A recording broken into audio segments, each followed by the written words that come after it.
Ladies and gentlemen, let's talk about the Jews. Or rather, let's talk about the fact that people talk about the Jews. That's kind of weird, isn't it? Why do paranoid minds focus on this particular group so much? You never hear that Albanians secretly run the world. Mel Gibson isn't angry about the number of Swiss people or the number of amateur carpentry enthusiasts who sit on the executive boards of major Hollywood corporations. No one really says the Romans killed Christ, even though in the story they kind of do. Instead, we often say the Jews did it. Why? What makes the idea of the Jews so amenable to the agitated human psyche? What is it with Jews in human minds? Why do Jews make such good stand-up comedians in our minds and also such good targets for the ignorant, reactive, ethno-nationalistic prejudice? When people say the Jews, do they all mean the same thing? Or do they mean a lot of different things that might even be contradictory to each other? And if I converted and became a devout Jew, would I be more or less Jewish than a person born to a Jewish family who never believed or practiced any Judaism? These questions and more today on the Cinematic Asylum.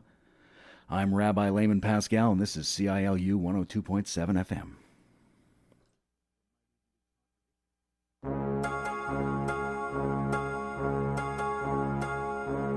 If I were a deep one, blah blah blah blah blah blah blah blah blah blah blah blah blah blah blah. All day long I'd swim beneath the sea. If I were a deep one, terrify the tourists.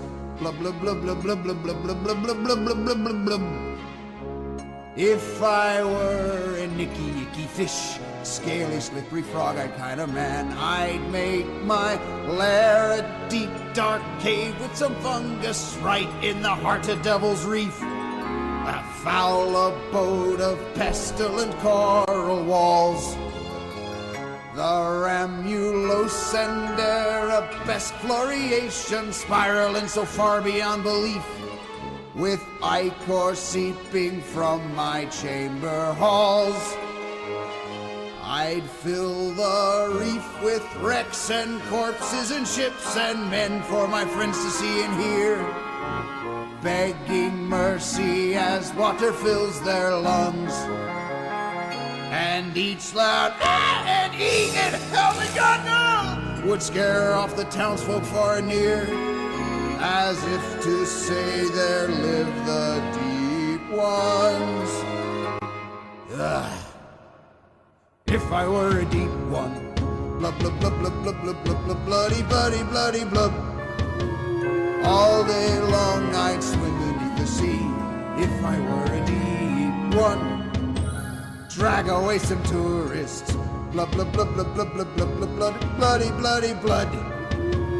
If I were a nicky icky fish, scaly, slippery frog, a kind of man, I see Mike in the marshes, hopping like some fish frog things with their bulging milky eyes, worshipping Dagon with the unholy rites. I see them putting on crowns and shuffling like a shoggoth. Ah, what a hellish sight they are, croaking at the sea both day and night. The most psychotic men in town would come a-looking for me. They would ask me to adjure them, like the mad Arab himself. If you please, old man Marshall, tell me, old man Marsh, asking questions that would drive the mad insane. Blah, blah, blah, blah, blah, blah, blah. And it won't make one bit of difference if I answer right or wrong. When you're deep, they think you really know. If I were fish, I'd have the gills that I lack to swim down below to deep relay, and maybe have a seat on Cthulhu's tomb. And I'd discuss the relay text with some deep one friends countless hours every day, fixing for the humans' final doom. if I were a deep one. Blub, blub, blub, blub, blub, blub, blub, blub, bloody body, bubbly blood. All day long I'd swim beneath the sea if I were a deep one. Get to eat the tourists. Blub, blub, blub, blub, blub, blub, blub, blub, blobbing bodies, bloody blub. Cthulhu, you make the people run.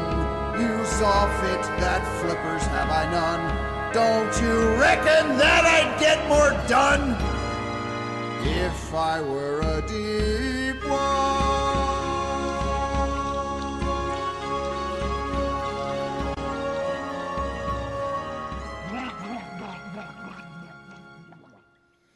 That was If I Were a Deep One from the H.P. Lovecraft parody musical A Shoggoth on the Roof.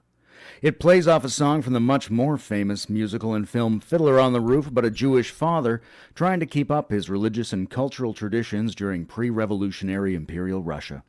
But in this case, instead of longing to be rich, the guy is longing to join Cthulhu and Dagon and live forever as an unthinkable post-human aquatic denizen of the imponderable realm at the bottom of the dream sea. Fatagan. H.P. Lovecraft, of course, the creepy pulp godfather of American weird fiction, had a lot of close friends who were Jewish, but also said a lot of terrible things about Jews in general, describing them as filthy invading hordes, destroying the authentic local culture of local America. And weirdly, that's not uncommon. A lot of vocal anti-Semites are fine with actual Jews they know, but totally crazy about abstract Jews or Jews in general. And that's who we're interested in today on the Cinematic Asylum. Not actual Jews, but the idea of Jews in general. In the Americas, Europe, Russia, and the Middle East, it's still oddly common for people to think of the Jews in general as the embodiment of international forces, conspiring to wreck and infiltrate the pastoral, nostalgic homeland of whatever nation happens to be in question. Interestingly, French philosopher Bernard-Henri Lévy, in his book Left in Dark Times, notes the fact that sometimes Jew and American are used interchangeably as synonymous concepts in certain reactionary zones of the Middle East that he's traveled in. For some people there, he says, Jew and American both mean foreign agents who represent the international banking system, who are going to attack our beautiful natural soil and force us to become part of the malicious, unfeeling monetary machinery of modernity. And that goes a little way to helping understand what it means when people say the Jews, because they obviously don't mean actual human beings who just happen to be Jewish. What's interesting to me about Henri Lévy's idea is that being basically the Jews doesn't imply that you're racially or religiously Jewish at all. It seems like non-Jews could be the Jews sometimes, and sometimes Jews just aren't the Jews. It's very confusing and often provocative.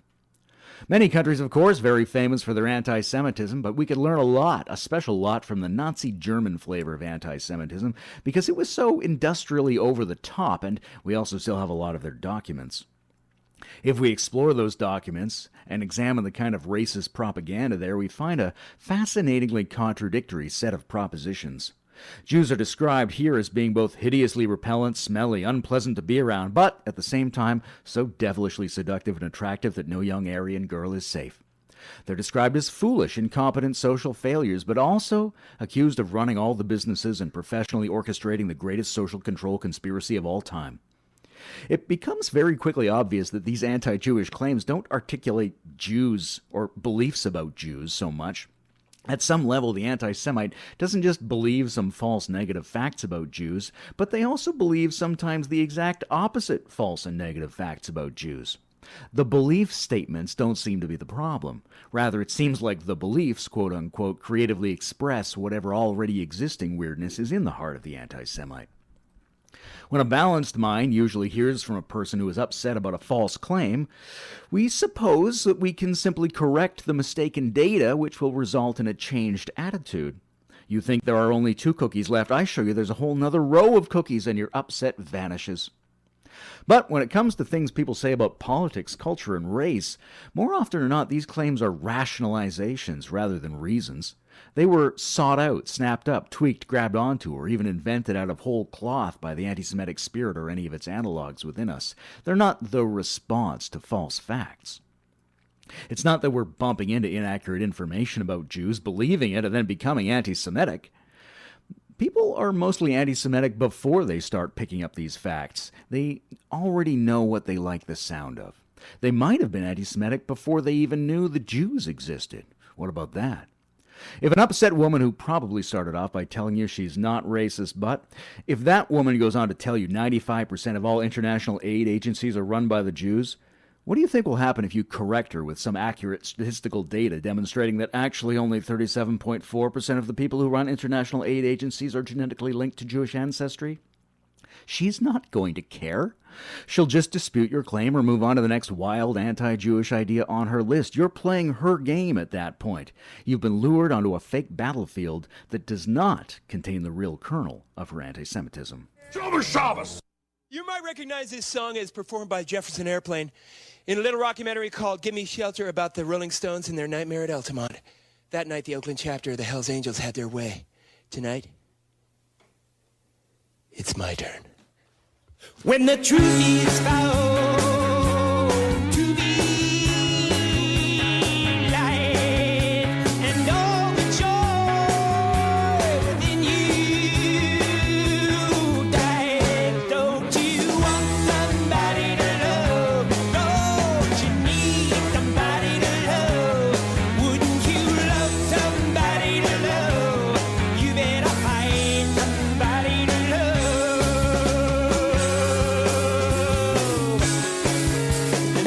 No for an answer. When the garden flowers, they are dead, yes, and your mind is so full of dread. Yeah, don't you want somebody to love? Don't you need somebody to love? I would really like somebody to love. But it's hard to find somebody to love. Your eyes, I say, your eyes, they look like keys. Yeah, but in your head, baby, I'm afraid you don't know where it is. Don't you want somebody to love? Don't you need somebody to love? Wouldn't you love somebody to love? You better find somebody to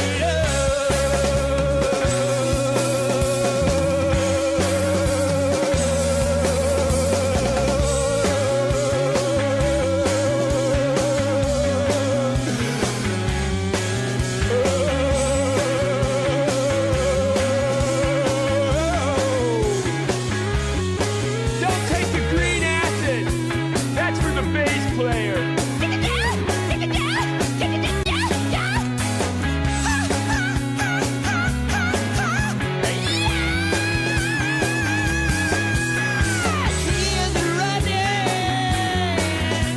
Running in your veins.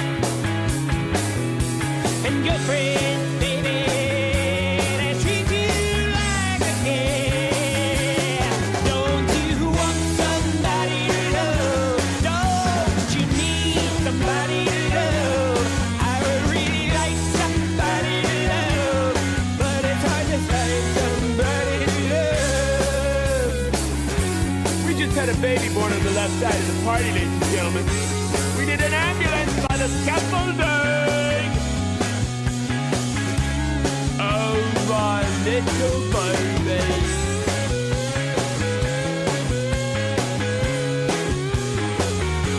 Hey, get off the stage. Get off the stage, man. All right?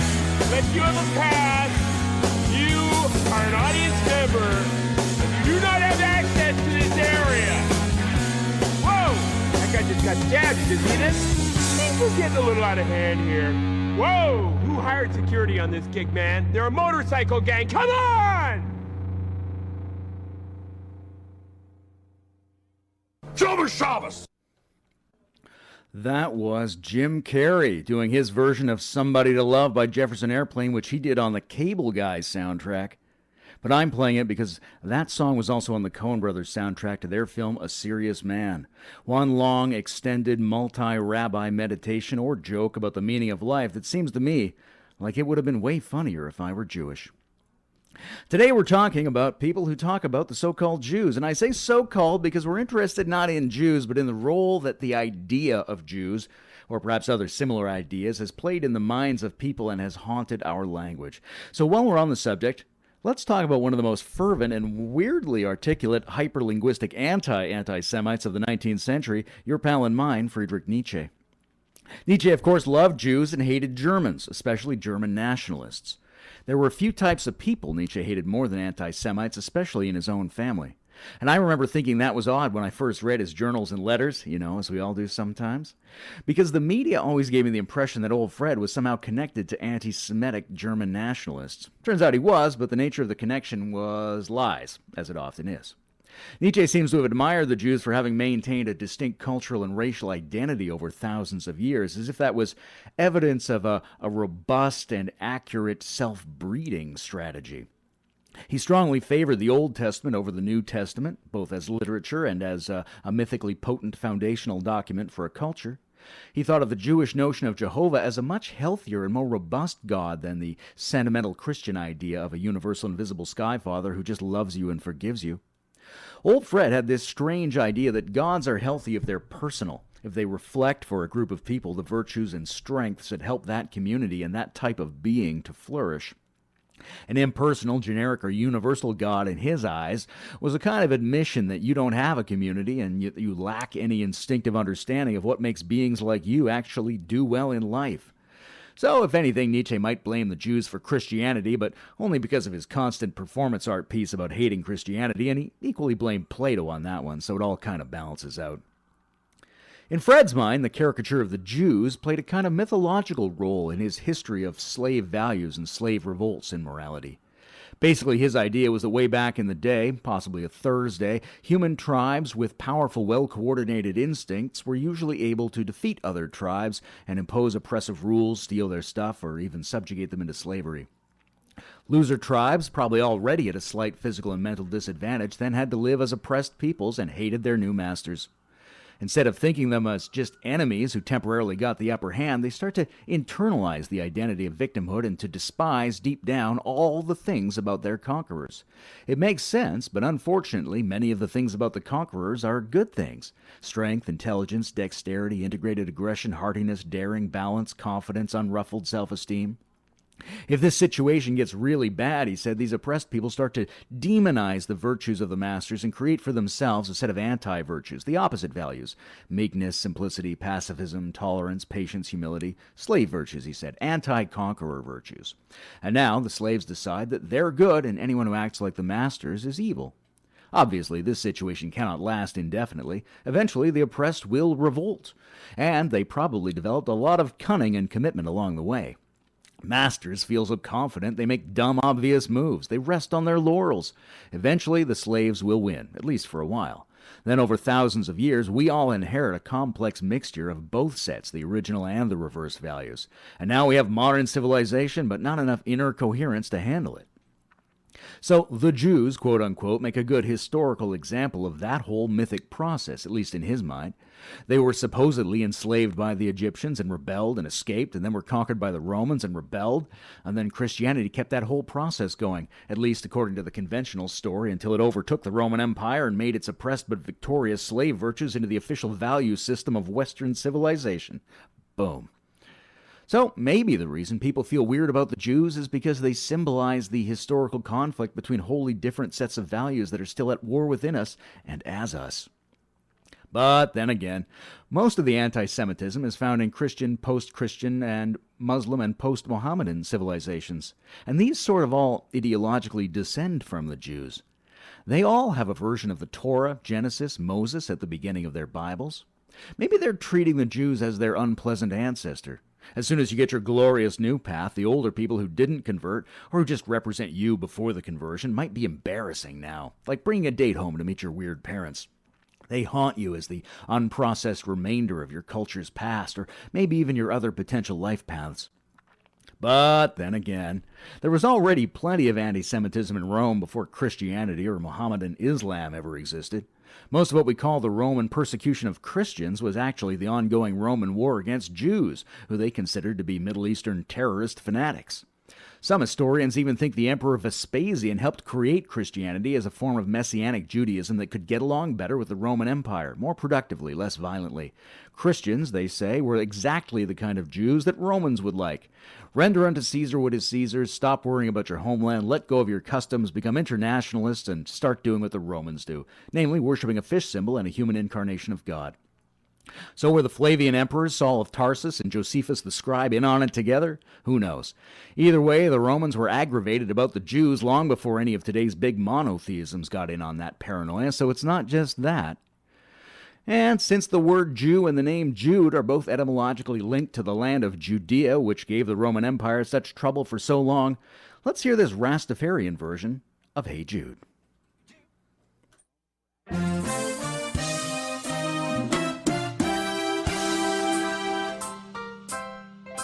Hey Jude, don't make it bad. Just take a sad song and make it better. Remember to let it into your heart. Then you can start to make it better. Hey Jude, don't be afraid. You are made to go out and get her. The minute you let it under your skin, then you begin to make it better. Anytime you feel the pain, hey Jude, refrain. Don't carry the world upon your shoulders. Well, you know that it's a fool who plays it cool by making his world a little colder.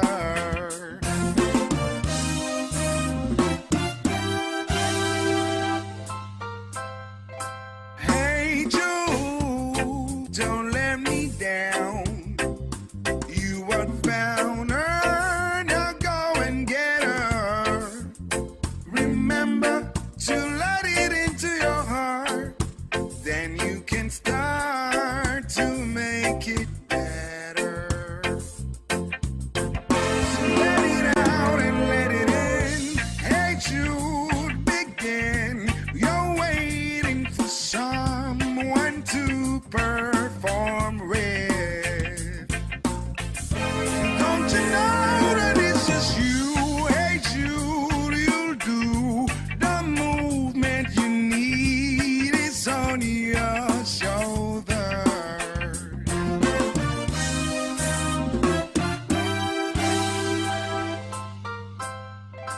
Hey Jude, don't make it bad. Just take a sad song and make it better. Remember to let it into your skin. Then you begin to make it better.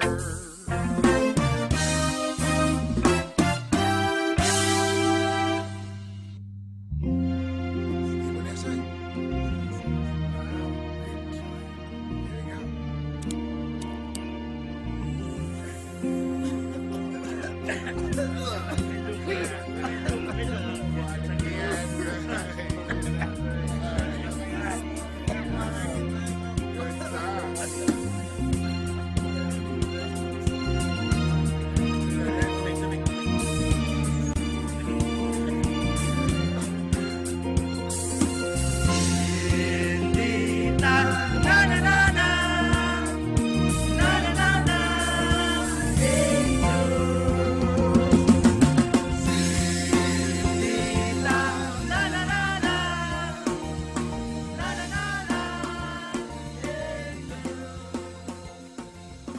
That was Reggae Hey Jude by the Chocolate Factory Band. I'm Layman Pascal, and you're listening to the Cinematic Asylum on CILU 102.7 FM. Long ago, the Jews left or were driven from their homeland, the one that Jehovah just let them have, and some of them ended up in Spain and Portugal on the Iberian Peninsula. A community of Sephardic Jews in Portugal had an internal rupture and kicked out a bunch of heretics who then had to go live in a Portuguese colony in the Netherlands. And one day a smart young guy told the people, his criticisms and interpretations of the Hebrew Bible and was kicked out from them, from the Portuguese Jewish colony in the Netherlands, as a heretic. And that famous Enlightenment philosopher, mystic, and top-notch lens grinder was Baruch Spinoza. I like him because he was kicked out of a group that was kicked out of a group that was kicked out of a group that was kicked out of its homeland. Thrice heretic, 3 times an exile, the outcast's outcast, Spinoza the Magnificent. Speaking of exiled Jews who love Spinoza, there's always Albert Einstein, isn't there? It's one of the weird things about the Nazis that they don't actually do a lot of things that would make their nation strong. They rejected Jewish science, okay, but doesn't that mean rejecting a lot of the leading-edge science of the whole of the world? Weird. Who wouldn't want Einstein on their team? It's ridiculous and no surprise that the countries, mostly America and England, who took in a lot of these displaced Jewish scientists ended up winning the war. Funny thing about fascists, they're always a little bit self-destructive. Starting a two-front war with Russia and the West is kind of like a guy who shoots up his ex-girlfriend's flower shop and rushes into the street waving a gun. They call it suicide by cop. It's considered to be a messy form of self-neutralization. Maybe like sending all your best men off to die unnecessarily. Maybe like making the whole world want to attack your country, shutting down your most avant-garde entertainment, driving out your best intellectuals, replacing history education with fantasy education, even rounding up whole chunks of your population for incineration. Sure, we think of it as racism, as German nationalists persecuting Slavs and Jews, but like totally also German Jews and German Slavs. So another way to look at that is the German government eradicating sections of the German population one after another. No surprise Hitler ends up killing himself. Maybe that was the plan all along. So, your last name's Silverman, huh? Yeah.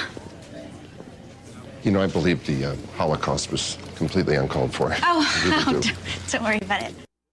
You know, I believe the Holocaust was completely uncalled for, completely uncalled for, completely uncalled for. You know, I believe the Holocaust was completely uncalled for. Oh, don't worry about it. Completely uncalled for, completely uncalled for, completely uncalled for. Oh, don't worry about it. Oh, don't worry about it. Completely uncalled for. You know, I believe the Holocaust was completely uncalled for. Completely uncalled for, completely uncalled for.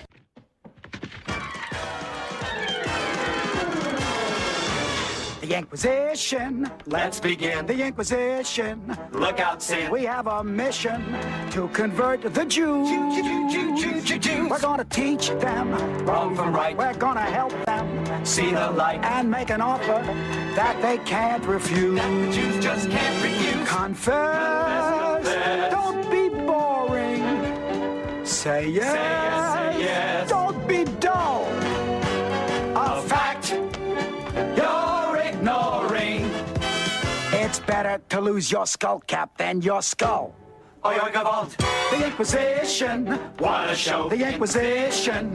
Here we go. We know you're wishing that we'd go away. But the Inquisition's here and it's here to stay. Oh, boy. The Inquisition. What joy. The Inquisition. Oi, oi. I was sitting in a temple. I was minding my own business. I was listening to a lovely Hebrew mass. Then these papist persons plunge in and they throw me in a dungeon and they shove a red-hot poker up my ass. Is that considerate? Is that polite? And not a tube of preparation H in sight. I'm sitting flicking chickens and I'm looking through the pickings and suddenly these guys break down my balls. I didn't even know them and they grabbed me by the scrotum and they started playing ping pong with my balls. Oy, the agony. Ooh, the shame. To make my privates public for a game.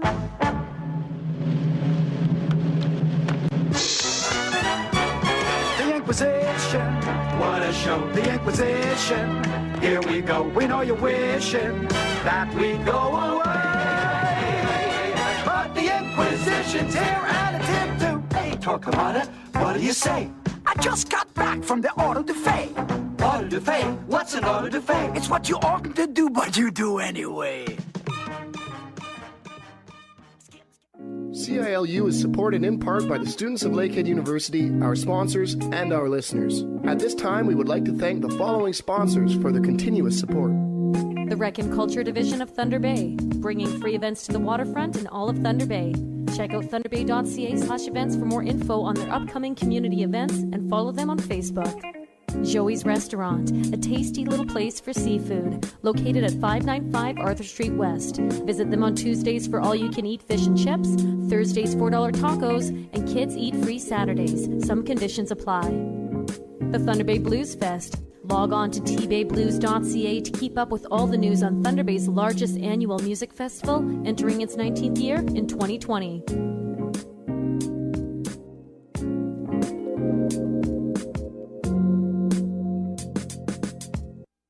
Shabbos! There's a lovely flower called the Wandering Jew, which is named after a legendary immortal Jew who wanders this earth until the end times. Some say he insulted Jesus and must remain alive until the second coming. Others that he's been at it since just after the Garden of Eden. And still others say he was a successful alchemist who cracked the spiritual DNA code and lives forever. Written stories about this dude go back at least 1,500 years, and maybe today he lives on in the shadows unseen. But most of what we mean by the Jews when people say that is something very seen, something that stands out easily. I'm assuming, I could be wrong, that one of the main reasons for anti-Semitism is simply that Jews are recognizable. The classic dress sense, the speech habits, even the noses at times, the Jewish look makes an easy target. And if I know anything about humans, it's that they're damned lazy. If prejudice required any real effort from us, originally I think it never would have gotten off the ground. If you had to read a book or confirm the shape of a person's kidneys in order to tell if they're in the half-intolerable group that you intend to project your anxieties onto, then nobody would do it. The reason irrational prejudice tends to focus on skin color, gender, and ethnicity is that those things are usually really easy to see at a glance without any follow-up work. If the Jews had never looked or sounded Jewish, it's hard to imagine anti-Semitism ever getting off the ground. But once it's underway, all kinds of subtleties come into play then. You have time then to worry about your half-Jewish step-grandmother who looked a titch Semitic if the light fell on her from the right side rather than the left side. Or maybe you're just a Jewish sympathizer. Uh-oh, sympathy, the worst. Once the category of prejudice is established, then you get mission creep, and pretty soon almost anyone might be Jewish enough to start hating on. This meeting brings back memories. Childhood days, lemonade, romance. My life was wrapped around a circus. Her name was Lydia. I met her at the World's Fair in 1900, marked down from 1940. Lydia. She was the most glorious creature under the sun. Dice! Dubari! Gobbo! Rolled into one. Lydia, oh Lydia, say have you met Lydia? Lydia the tattooed lady. She has eyes that folks adore so, and a torso even more so. Lydia, oh Lydia, that encyclopedia. Oh Lydia, the queen of tattoo. On her back is the Battle of Waterloo. Beside it, the wreck of the Hesperus too. And proudly above waves the red, white, and blue. You can learn a lot from Lydia.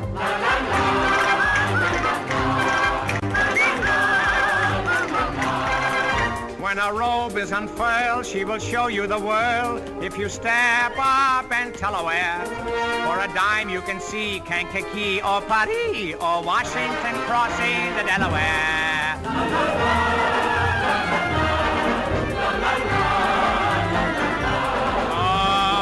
Oh Lydia, say have you met Lydia? Lydia the tattooed lady. When our muscles start relaxing, up the hill comes Andrew Jackson. Lydia, oh Lydia, that encyclopedia. Oh Lydia, the queen of them all.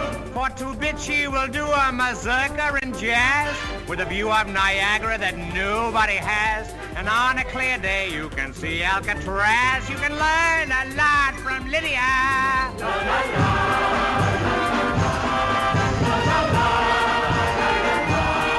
Come along and see Buffalo Bill with his lasso. Just a little classic by Mendel Picasso. Here is Captain Spaulding exploring the Amazon. Here's Godiva but with her pajamas on.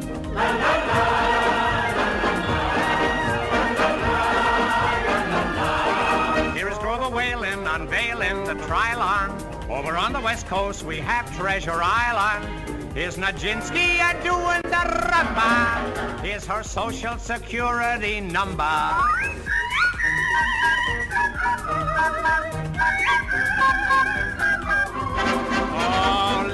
Oh Lydia, that encyclopedia. Oh Lydia, the champ of the world. She once swept an admiral clear off his feet.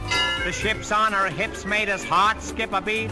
And now the old boy's in command of the fleet, for he went and married Lydia. I said Lydia. He said Lydia. They said Lydia. We said Lydia. La la. Classic movie deconstructionist Groucho Marx singing Lydia the Tattooed Lady from the Marx Brothers film A Night at the Circus, with FM radio gods doing their song 333 in the background. The Marx Brothers, of course, were Jewish, and that other Marx, Karl Marx, was once a young Hegelian who authored a paper called On the Jewish Question, in which he argued that secular liberal societies have an important role for religion and religious freedom in the unfolding of social progress. How contemporary!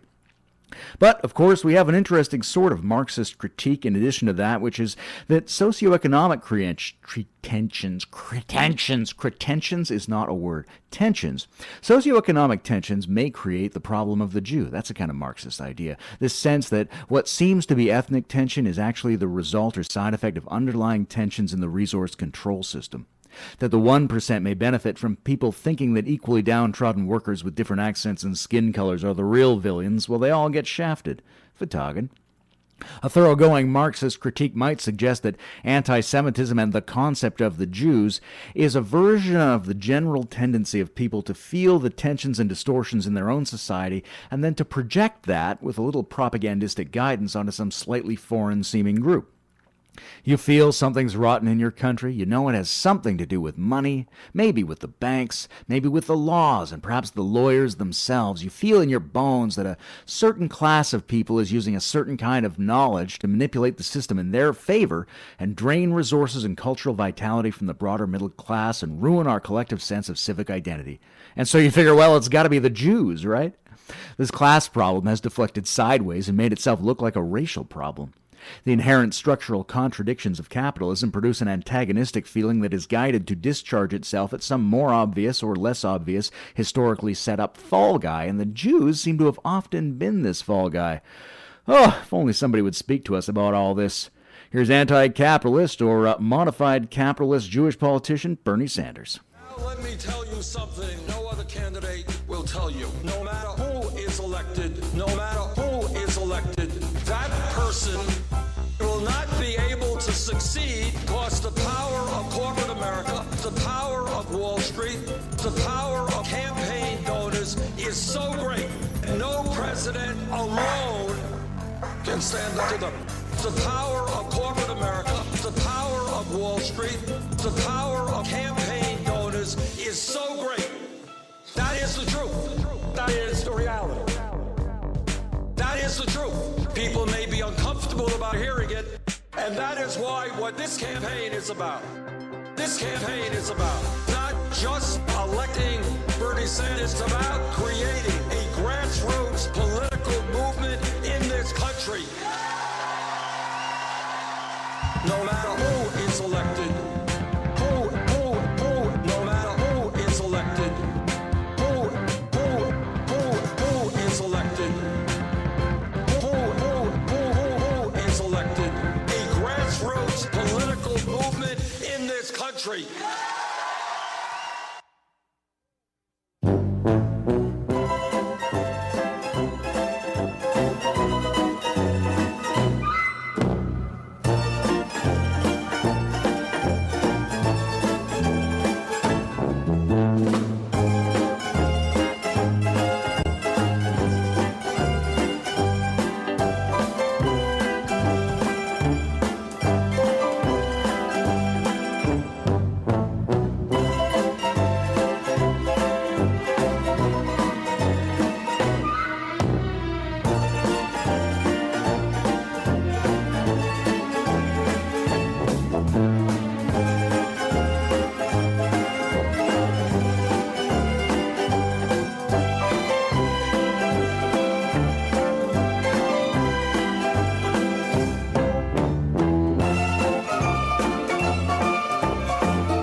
noche quiero, quiero la noche de amor.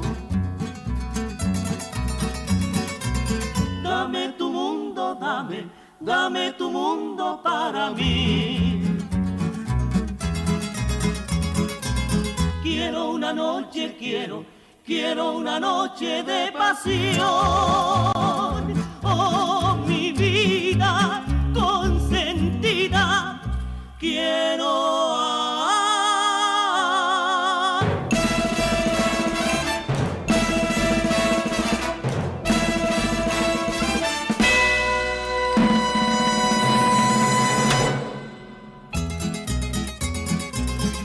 quiero la noche, quiero la noche de amor. Dame tu mundo, dame, dame tu mundo para mí. Quiero una noche, quiero una noche de pasión. Oh, mi vida consentida, quiero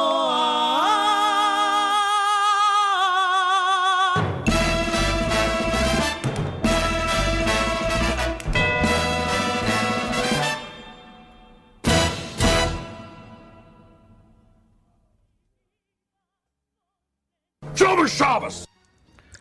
That was presidential candidate Bernie Sanders, then Larry David's Curb Your Enthusiasm theme, followed by Marvin Hamlish's intro music for the old Woody Allen film Bananas, here on the Let's Talk About the Jews edition of the Cinematic Asylum on CILU 102.7 FM. I'm your host, Layman Pascal. Ever hear of Maimonides? No, it's not the old technical term for breasts. Why would you even think that? Maimonides was a great medieval Jewish alchemist and philosopher. He's the guy who first said, give a man a fish, you feed him for a day. Teach a man to fish, you feed him for a lifetime. You've probably heard that one, possibly even from an anti-Semite. Weird. Maimonides also said, teach thy tongue to say I don't know, and you shall start to make progress. The risk of a wrong decision is preferable to the terror of indecision, and anticipate charity by preventing poverty. Another wise, exemplary Jew, Hillel the Elder, clever fellow, was famously asked if he could summarize the entire Torah while standing on one foot. What he said was, that which is hateful to you, do not do unto your fellow. That is the whole of the Torah. Sometimes that's called the silver rule. Anti-fragility expert Nassim Taleb says it's more important than the golden rule. You might not know what's good for me, so don't do unto others what you would have them do unto you, but definitely don't do unto them what you would hate to have them do unto you. Cancel out the worst before you start thinking about adjusting things for the best. Oy vey, whatever that means. My own, admittedly unscientific research has led me to believe that some languages are simply intrinsically funnier than others. My own personal favorite is Yiddish, that marvelous Jewish mishmash of German, Russian, Polish, Hebrew words. You're probably familiar with Yiddish humor if you know the work of Woody Allen or Mel Brooks or Larry David and Seinfeld or Ben Stiller or Krusty the Clown. Their work is deeply rooted in the Yiddish tradition. It's more a mindset than a language, and despite the kitsch and the schmaltz and the schlongs and the schmucks, the whole schmear, a joke can be Yiddish even when it's told in English.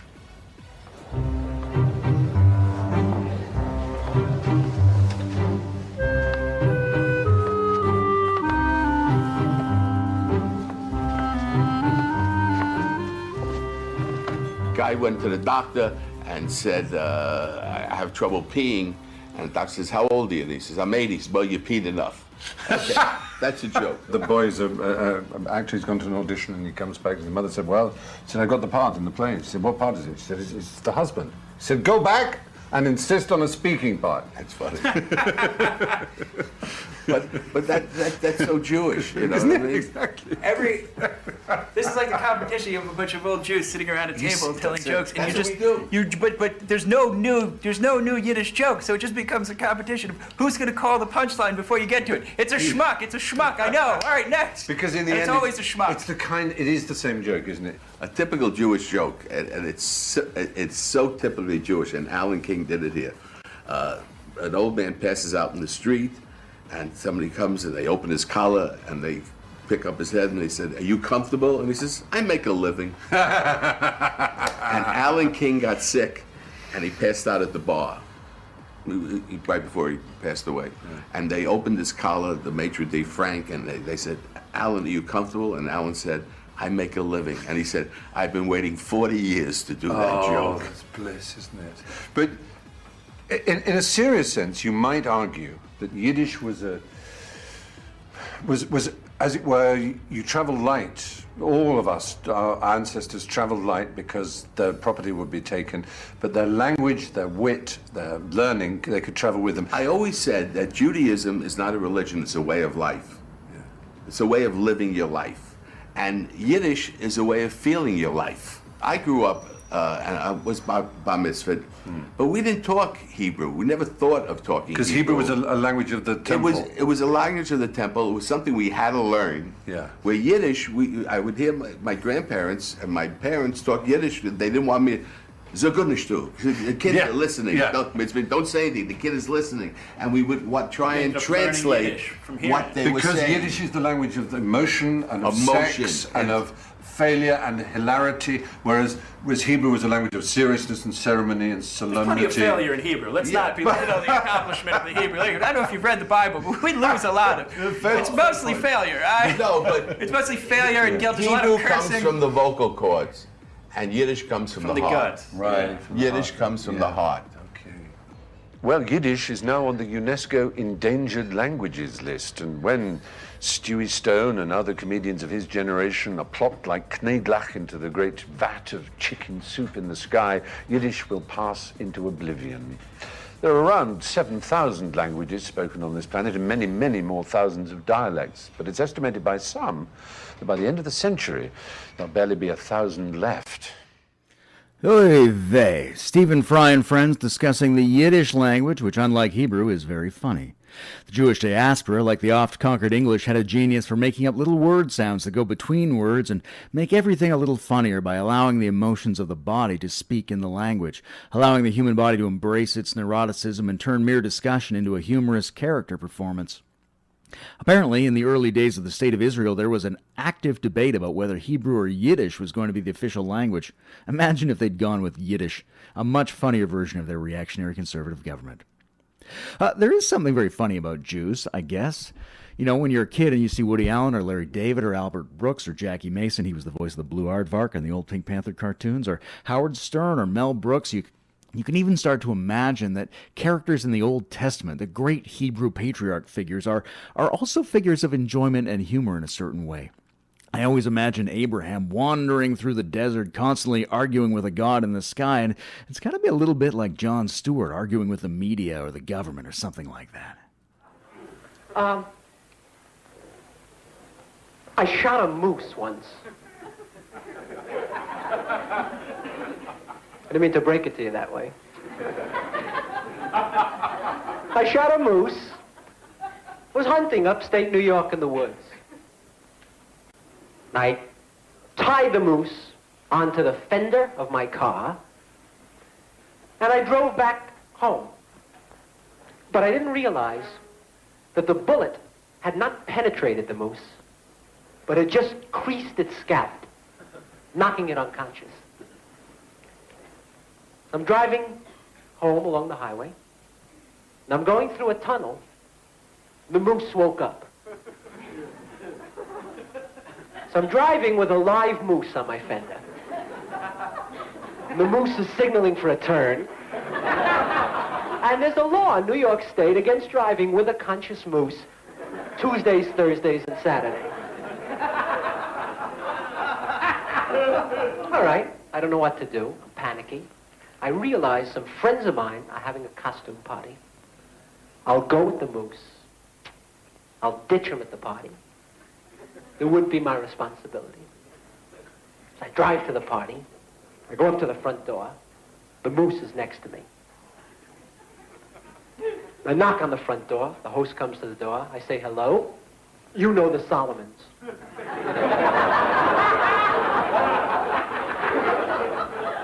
We go in. The moose starts to mingle. Goes to the buffet table. Some guy tries to sell him insurance. The moose is doing great, meanwhile, you know. He scored. 12 o'clock comes. They judge who's got the best costume of the night. First prize goes to the Berkowitzes. A married couple dressed in a moose suit.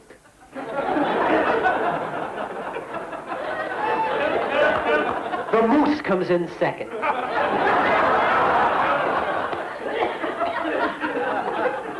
The moose is furious. He and the Berkowitzes lock antlers in the living room. They knock each other unconscious. Now I figure I'll get rid of them for good. I pile them on the fender and speed up to the woods. But I got the Berkowitzes.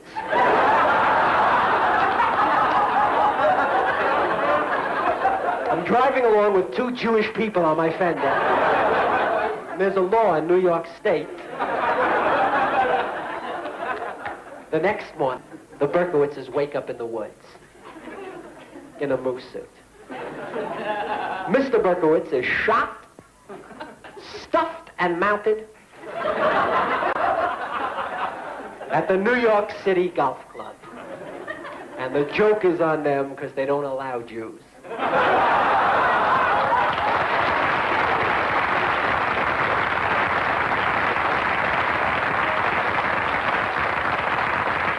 Shabbos Shabbos!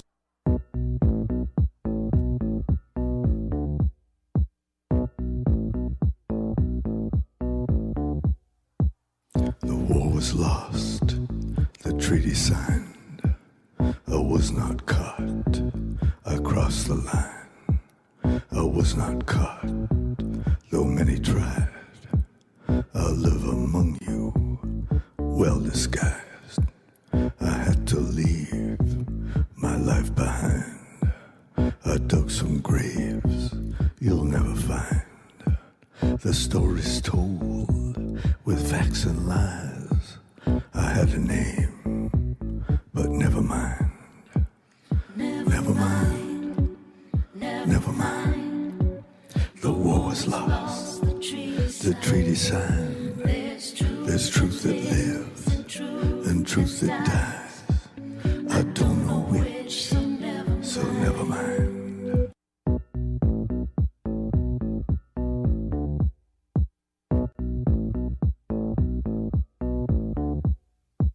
Your victory was so complete. Some among you thought to keep a record of our little lives. The clothes we wore, our spoons, our knives. The games of luck our soldiers played. The stones we cut, the songs we made.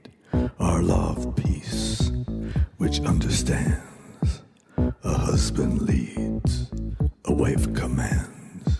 And all of this, expressions of the sweet indifference some call love, the high indifference some call fate. But we had names more intimate, names so deep and names so true. Their blood to me, their dust to you. There is no need that to survive. There's truth that lives and truth that dies. Never mind, never mind. I live the life I left behind. There's truth that lives and truth that dies. I don't know which, so never mind.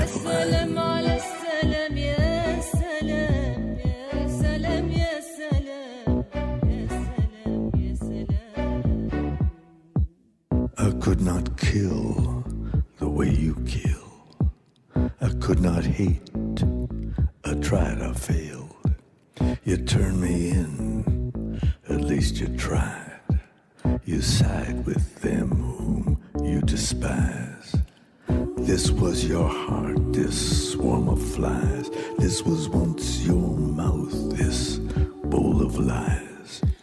You serve them well, I'm not surprised. You're of their kin, you're of their kind. Never mind, never mind. I have to leave my life behind. The story's told with facts and lies. You own the world, so never mind, never mind, never mind. I live the life I left behind. I live it full, I live it wide. Through layers of time you can't divide. My woman's here, my children too. Their graves are safe from ghosts like you. In places deep, with roots entwined, I live the life I left behind. The war was lost, the treaty signed. I was not caught, I crossed the line. I was not caught, though many tried. I live among you, well disguised.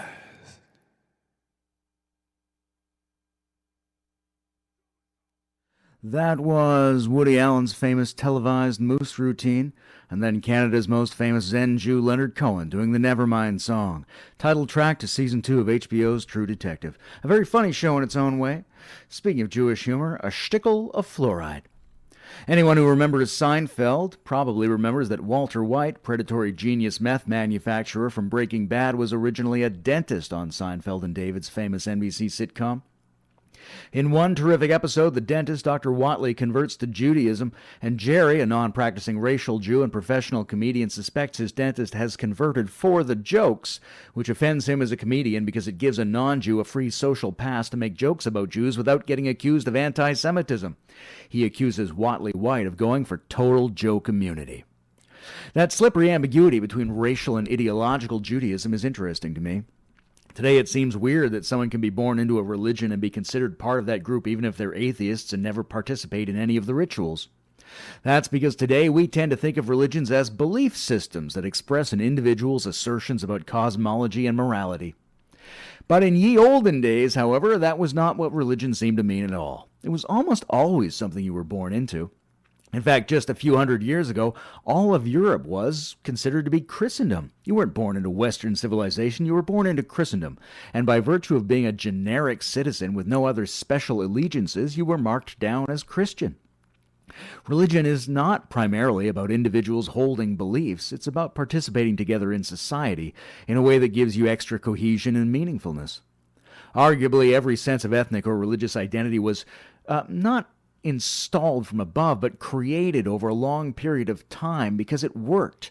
It worked by breeding together and facing common challenges and participating in shared emergent customs of pleasure, effort, and contemplation. The Jews were created once upon a time and over a long time. The Christians were created. The Spanish were created. It's hard not to wonder what it would take for the human species on the planet Earth to start looking and feeling like they really belong to one sacred group. That's a good goal, but you probably can't get there without some kind of flexible, proactive embrace of whatever people feel is their already existing inherited cultural, racial, religious, and territorial identities. Well, looks like we're close to being out of time again. I'm Layman Pascal, and you've been listening to me talk about the odd fact that people talk about the Jews on the Cinematic Asylum on CILU 102.7 FM in the shadow of the sleeping giant. On our way out, here's Mort Saul, Jewish-Canadian writer and performer who arguably pioneered modern stand-up comedy, and who Steve Allen called the only real philosopher in comedy, explaining to you the politics of the Vietnam War on American 1960s television. So many men in Vietnam, what if the communists just strike... Shabbos! Now, as you all know, politics is supposed to be divided up into two groups, the left and the right. I'm going to show you how to use a chart tonight based on psychometrics, semantics, and calculus, so that you'll be able to classify anybody in the world politically. Now, I did all the math, so I'll show you how this works. Then you can play this game with your date on the way out of the theater. We like to bring people together. Now, the chart goes like this. It has two categories. Up here, we have the left wing. You can shudder if you'd like. The left wing is made up of the Communist Party, which has a membership, I'm sorry to say, of 4,000, 3,000 of whom are FBI agents. Over here, we have the right wing, which is made up of various people. John Birch Society, Capitalism, fascism, and finally greed, if we can work it out. That's over here. Now, the question is, where is everybody? Because that's certainly not any of us. Most people are in the, they're in the middle because you lose your job if you stay here.